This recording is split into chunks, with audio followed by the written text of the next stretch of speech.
క్లుప్తంగా మీకు ఈ యొక్క విషయాన్ని తెలియజేసి సేవ తీసుకుంటాము. జై శ్రీరామ్, భారత్ మాతా కీ జై. విషయం ఏమిటంటే, గడప లోపట కులము అనేది ఉంటుంది, గడప దాటి హిందువులం అనే ఈ యొక్క నినాదం అనేది చాలా బాగున్నది. హిందువులందరూ కూడా ఐక్యంగా ఉండాలని కూడా అందరూ కోరుకుంటున్నాము.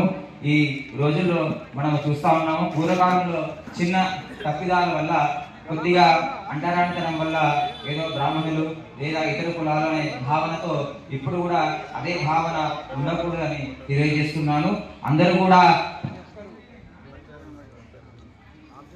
ప్రతి ఒక్కరు కూడా అందరూ అన్ని దేవాలయాలకు వెళ్తున్నారు.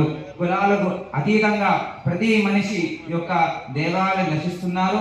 హిందూ మతాన్ని కూడా పాటిస్తూ ఉన్నారు. కానీ ఈ మధ్యన కొందరు ఇతర రాష్ట్ర నాయకులు, మన రాష్ట్ర నాయకులు కూడా అనేక దేవతలను దూషించడం జరుగుతుంది. అయినా కూడా వారికి శిక్ష పడదు.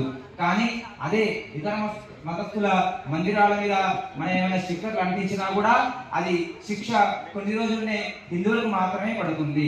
ఇక్కడ శిక్ష అనుభవిస్తున్నది కేవలం హిందువులు మాత్రమే.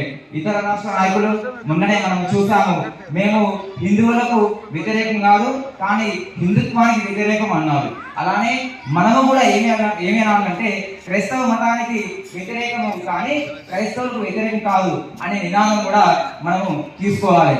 మనము ముళ్ళుతోనే తీయాలి. కనుక వారిని అటువంటి వ్యాఖ్యలకు మనము రిటర్న్ కౌంటర్ ఇచ్చి కూడా మన యొక్క ధైర్యాన్ని, మన యొక్క దమ్మును కూడా నిరూపించాలని కోరుకుంటూ, అలానే సత్వ తేజో మన గుణాలు, ఈ యొక్క గుణాలు మనకు సాత్వికంగానే మనము హిందువులు ఉంటున్నాము. కానీ ఇప్పుడు విశ్వామిత్ర రూపము, అదే రకంగా చాణక్య నీతి కూడా పాటించి మనమందరం కూడా ఐక్యంగా ఉండి, మన హిందువులందరం కూడా ఐక్యంగా ఉండి ఈ సమాజాన్ని ముందుకు తీసుకువెళ్ళాలని కోరుకుంటూ సెలవు తీసుకుంటున్నాను.